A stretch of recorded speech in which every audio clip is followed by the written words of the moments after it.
In this video, we're going to graph a linear function, and it's a linear function follows y equals mx plus b. Okay, so just to give you the general idea, we call this a slope-intercept form. So if you will see that the function is acting like an mx plus b, then it means it's a linear function. Another thing is, if the exponent of x is 1, and that is the highest exponent of the x included in the function, then it's a linear function. Provided that it is not a fraction. For example, 1 over x minus 1 is not a linear function because it's a fraction. Okay? So how do we graph? Supposedly, this should be the easiest to graph. Because unlike the other functions, you always need 3 or more points to graph it. For a line in geometry, you can identify a line. So you can identify a line through 2 points only. It's like if I have this space here, say, I have 1 point here, I have 1 point here, another point here. Can you imagine the line passing through the 2 points? Can you imagine it? Anyone? Can you imagine a line passing through the 2 points? Will the line be acting like this? Will it be like this if I want to hit those 2 points? It should be somehow like this. So the idea is you only need 2 points to graph the line. And you don't have to make it like a specific point.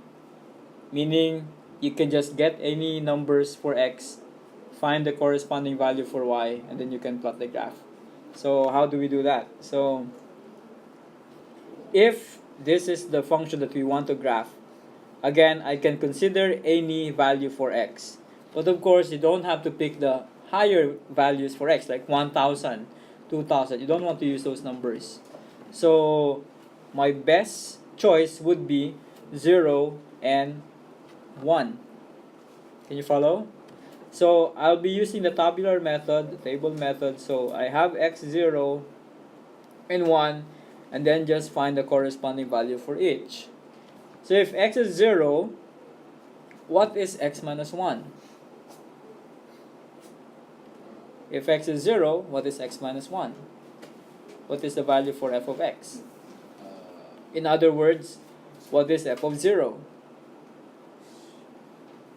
0. Oh wait, negative 1. Very good, negative 1. If I use x as 1, or 1 as x rather, if I have to find f of 1, so this will become what? 0. So if I place 1 on the x, it will become 0. So this is 0. So we have negative 1 and 0. So these are the points. So make an x and y axis, the Cartesian plane. You place the first point is 0, negative 1. So 0x, it's not moving. And then 1, negative 1 on the y, so it means it's at negative 1. So the first point is here. And then 1, 0 means 1 on the x, but 0 on the y, so the second point should be here. So how do we graph? Imagine a graph, a line passing through the 2 points.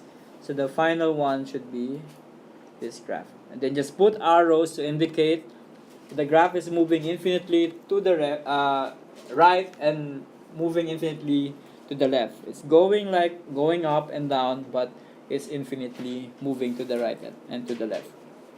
Okay, clear?